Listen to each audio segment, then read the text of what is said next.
I want you to think about something for a second. How is it that one fighting game franchise can completely mess up a launch and learn from it and come back stronger, and then their rival franchise keeps making the same mistake over and over again? Because when you look at games like Street Fighter V to Street Fighter 6, it's clear something good has changed. But when you look at games like MK11 and then MK1 right after, it feels like we're stuck in the same loop. So the real question is, what did Capcom figure out that NetherRealm Studios still hasn't? And most importantly, what could Mortal Kombat actually learn from Street Fighter, their biggest rival? But before we get into that, I'm Mr. Frosty Flames if you guys don't know me by now, but you can call me Mike. We do anything gaming news, reviews, playthroughs, analysis, etc. And we do it in a chill way with no over editing BS. If you like that style of content, be sure to hit that sub button and join the Frosty Flames Legion. We're closing in on 1700 subs, so be sure to subscribe and join us for that journey. Anyways, back to the video. I want to start with the obvious thing. When Street Fighter V launched, it launched very badly, and we've already talked about it in yesterday's video. It had missing content, bare bones features, and a lot of frustrated players. But here's what matters. Capcom didn't just patch the game, they studied the failure, and when they looked at it, they looked at why players were upset, what content was missing, and what made the experience feel incomplete. And then when it came to make Street Fighter 6, they didn't repeat those mistakes. They overcorrected. They gave us the World Tour mode, the whole Battle Hub, and a full package at launch. And now since Tekken did the same thing, it's like that's the norm for fighting games now. It felt like Capcom did a response. It was like, yeah, we heard you. We know Street Fighter V messed up. We know one of our biggest fighting game franchises and biggest Capcom franchises messed up. We're gonna make this right. Now compare that to Mortal Kombat. And to be clear to the casual player, on a surface level, NetherRealm Studios doesn't make bad games. They make fun, cinematic, high quality fighting games. But the issue isn't quality, it's consistency in mistakes. Because if you played games like Mortal Kombat X, Mortal Kombat 11, and Mortal Kombat 1, you start noticing a pattern that each game sort of improves in some areas, but then repeats the same problems from the last one. And this is the biggest one, let me tell you. Street Fighter V launched with almost nothing. Street Fighter 6, it launched with everything. Meanwhile, Mortal Kombat games keep landing somewhere in the middle. They're not totally empty, but they're not very complete either. Take Mortal Kombat 1. At launch, people were asking, like, where were the modes? Why does this feel limited? Why does it feel like more is coming later? Invasions is so unfinished. It's like so boring. There's no single player content, and that's the key difference. Street Fighter 6 feels like a finished product. It has so many modes, while Mortal Kombat often feels like a live service waiting to happen that we eventually just never get because they cancel it because players just leave, and players feel that a lot. And here's where Capcom really changed. After Street Fighter V, they started listening more, not just small balance tweaks, but big structural changes. They understood that players don't want good gameplay, they want content, progression, things to do outside of ranked matches, and Street Fighter 6 delivers that heavily. In World Tour mode, you can spend hours and hours and hours creating your avatar and just exploring the world, doing side quests and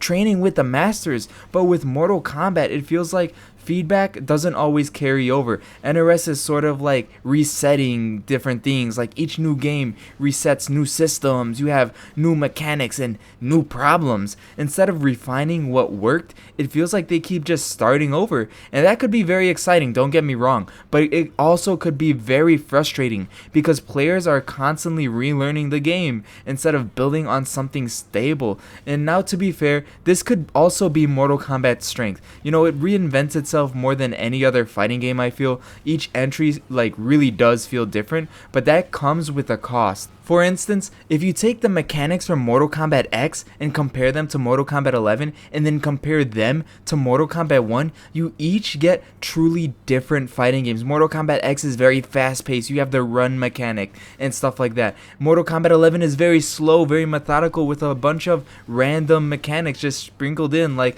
no breakers. You have those 2 meters for defense, 2 meters for offense. You could enhance your rolls to roll forward, and then you take that to Mortal Kombat 1 and it just turns into a assist fighter, and it really just divides the fan base. See, Mortal Kombat resets a lot, and Street Fighter builds on foundation. Even Tekken, they build on foundation too, you could argue. Mortal Kombat rebuilds the foundation every single time, and that means mistakes don't always get fully corrected. They just get replaced. And this is where things get deeper. Street Fighter focuses heavily on, neutrals, fundamentals, consistency. It kind of rewards long-term mastery of the game and its characters.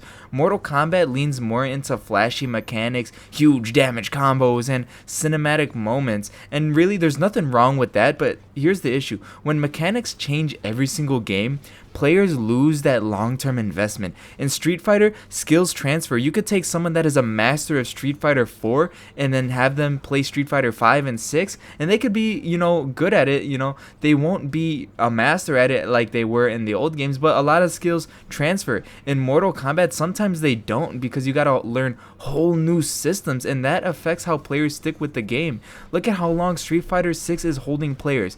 There's always something to do. You have a lot of casual modes, online hubs, customization. The game feels alive. Now compare that to MK1. There was a huge spike at launch, of course, and then a huge drop, and that happens almost every time if you look at like MK11 too. And that's not because the game is bad per se, it's because the structure doesn't hold players long term, and that's something Capcom clearly focused on fixing. So what could we learn? What could Mortal Kombat actually learn from Street Fighter? It's not about copying Street Fighter, it's about NRS's mindset. For instance, Capcom treated the Street Fighter V failure as a blueprint. They really asked what went wrong and how do we never let that happen again, and they really followed through when you compare that to Street Fighter 6. Mortal Kombat needs to do the same, not just innovate, but remember what worked and fix what didn't, and carry those improvements forward, because right now Mortal Kombat 1 feels like it's failing. I don't really think it's failing per se, but it's just not evolving the same way other fighters do, like Street Fighter, and that gap is really starting to show, because with Street Fighter 6 and Tekken 8 and these other fighting games on the rise like 2XKO and Guilty Gear, it's only a matter of time when Mortal Kombat just falls into the abyss. Obviously, Mortal Kombat I don't think will ever lose a fan base, because Mortal Kombat is one of the most iconic fighting games ever. They have fatalities, they have so much to show, and they're very big in America for the casual players. If you actually try to play the game and get into it and play it longer than say like 20 hours, you're really gonna see how shallow the game really is. And you compare that to just other fighters, their competitors, and they blow them out of the water. NRS really needs to learn, and learn fast. And the crazy part is, all the pieces are already there. The gameplay, the characters, the legacy. Mortal Kombat has everything it needs to be on top. It really just needs to stop starting over and resetting everything and just start building forward. And that's just what I think of Mortal Kombat and Street Fighter and all those games. Me personally, I switched to Street Fighter 6 and I play that long term now, because I just can't play Mortal Kombat 1 anymore. It's sort of boring for me. But that's just my take on it. Let me know what you guys think down below. Do you guys still play Mortal Kombat 1 or any other Mortal Kombat game? Or have you moved on to other games? Let me know in the comments down below. If you like this video, make sure you subscribe and join the Legion like I said before. I really want to hit 1,700 subs, and if you could make that happen, it would be a blessing to me. Thank you all for watching. I hope you all have a good one. Mr. Frosty Flames out. Ciao.